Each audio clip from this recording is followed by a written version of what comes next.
West Indies में चल रहे अंडर 19 वर्ल्ड कप में भारतीय टीम का जबरदस्त फॉर्म जारी है।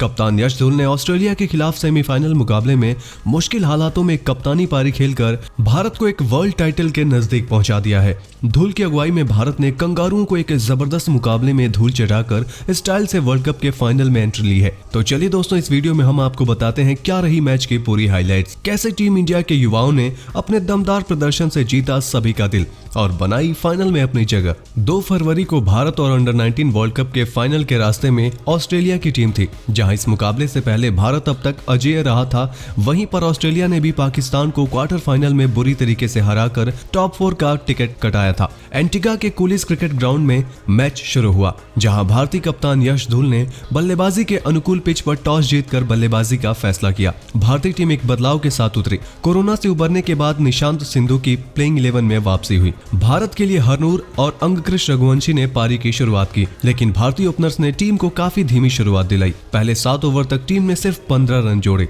वहीं इसके बाद 8वें ओवर में ऑस्ट्रेलियाई तेज गेंदबाज विलियम सॉल्जमैन ने ओवर की चौथी गेंद पर रघुवंशी को क्लीन बोल्ड कर भारत को एक बड़ा झटका दिया। शानदार फॉर्म में चल रहे अंगकृष इस मैच में कुछ खास नहीं कर सके और 30 गेंदों पर सिर्फ 6 रन बनाकर आउट हुए। पर इससे भी खराब तो तब हो गया जब 13वें ओवर में 37 रन पर भारतीय टीम को दूसरा झटका लग गया। अंगकृष के ठीक पीछे हरनूर सिंह भी मात्र 16 रन बनाकर पवेलियन लौट गए, लेकिन इसके बाद बल्लेबाजी करने के लिए कप्तान यश धुल आए और उन्होंने शेख रशीद के साथ मोर्चा संभाल लिया। दोनों ही बल्लेबाजों ने आंखें जमने तक पहले संभल कर खेलना शुरू किया, फिर बाद में कंगारू गेंदबाजों के परखच्चे उड़ा के रख दिए। दोनों ने 28वें ओवर तक भारत का स्कोर 100 के पार पहुंचा दिया और तब तक दोनों के बीच 63 रनों की बड़ी साझेदारी हो चुकी थी। इस समय तक दोनों सेट हो चुके थे। फिर कप्तान धुल ने 31वें ओवर में टॉम विटनी की चौथी गेंद पर एक शानदार चौका लगाकर 64वें गेंद में अर्धशतक जड़ दिया। वहीं दूसरी तरफ रशीद ने भी 36वें ओवर में 78 गेंदों में अपनी 50 पूरी कर ली।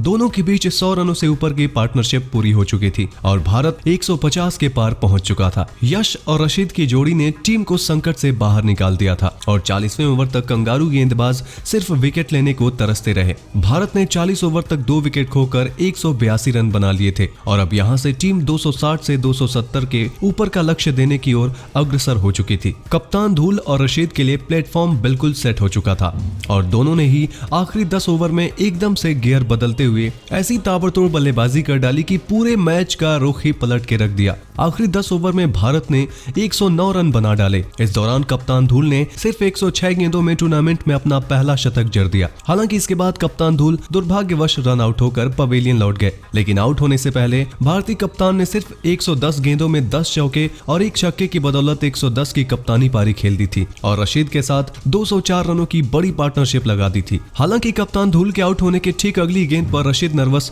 90s का शिकार हो गए और उन्होंने 108 गेंदों पर 8 चौके और एक जबरदस्त छक्का 94 रन की शानदार पारी खेली। भारत ने तब 46वें ओवर में 4 विकेट गंवाकर 241 रन बना लिए थे। वहीं कुछ देर बाद 263 के स्कोर पर नए बल्लेबाज हंगर गेरकर भी सिर्फ 10 गेंदों में 13 रन बनाकर आउट हो गए। पर इसके बाद बल्लेबाजी करने आए विकेटकीपर बल्लेबाज दिनेश बावा ने आखिरी ओवर में सिर्फ 4 गेंदों में ही 2 चौके और 2 ताबड़तोड़ छक्के ठोक 20 रन बना डाले। दूसरी तरफ निशांत सिंधु 12 रन का योगदान दिए। भारतीय टीम ने आखिरी ओवर में कुल 27 रन बटोरे और टीम इंडिया ने अपने 50वें ओवर में 291 रनों का पहाड़ जैसा स्कोर खड़ा कर दिया। 292 के जवाब में ऑस्ट्रेलिया की शुरुआत खराब रही। पूरे टूर्नामेंट में शानदार फॉर्म में रहे ऑस्ट्रेलिया के ओपनर टिग वाली इस मैच में कोई खास कमाल नहीं दिखा सके और दूसरे ही ओवर में बाएं हाथ के स्विंग गेंदबाज रवि कुमार ने पिछले मुकाबले की तरह यहां भी एक अंदर आती गेंद से बड़ा विकेट हासिल कर लिया। 3 के स्कोर पर ही ऑस्ट्रेलिया को पहला झटका लगा। हालांकि इसके बाद दूसरे ओपनर कैंपबेल और नए बल्लेबाज मिलर ने पारी संभालने का काम किया और पहले 10 ओवर में ऑस्ट्रेलिया को कोई और झटका लगने से बचा लिया। 10वें ओवर में ऑस्ट्रेलिया ने 1 विकेट पर 37 रन बना लिए। फिर 13वें ओवर तक दोनों ने ही दूसरे विकेट के लिए 50 रन जोड़ दिए। जहां कैंपबेल एक छोर पर संभल कर खेल रहे थे, वहीं दूसरे छोर से मिलर ज्यादा आक्रामक अंदाज में बल्लेबाजी कर रहे थे। दोनों ही सेट हो गए थे और अब भारत के लिए ये पार्टनरशिप ब्रेक करना काफी जरूरी बन गया था।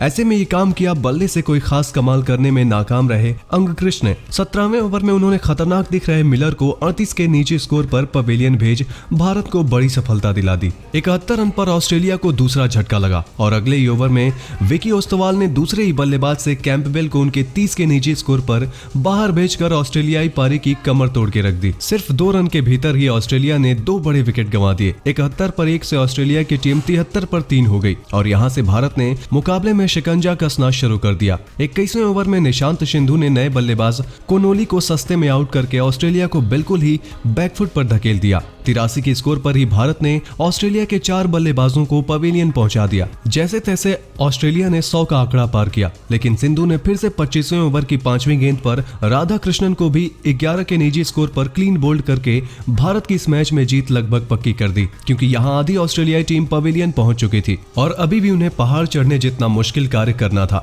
जो कि भारतीय गेंदबाज और सभी के फॉर्म को देखते हुए एक असंभव सा कार्य लगता है। ऐसे में कोई करिश्मा ही ऑस्ट्रेलिया को इस मैच में अब वापसी दिला सकता था, नहीं तो भारत एक बड़ी जीत दर्ज करने की तरफ अपने कदम बढ़ा चुका और फाइनल में इंग्लैंड से भिड़ने के लिए पूरी तरीके से तैयार दिख रहा है। जहां यश धूल की ये टीम वर्ल्ड कप की ट्रॉफी पर अपना एक हाथ तो जमाती हुई दिखाई दे रही है। ऐसे में दोस्तों, आपको क्या लगता है, क्या भारत की ये युवा ब्रिगेड कैरिबियाई धरती पर वर्ल्ड कप का खिताब अपने नाम कर पाने में कामयाब हो पाएगी या नहीं? अपने जवाब हमें नीचे कमेंट बॉक्स में कमेंट करके जरूर बताइए और क्रिकेट से जुड़े ऐसे ही शानदार खबरों के लिए सब्सक्राइब करिए हमारे YouTube चैनल को।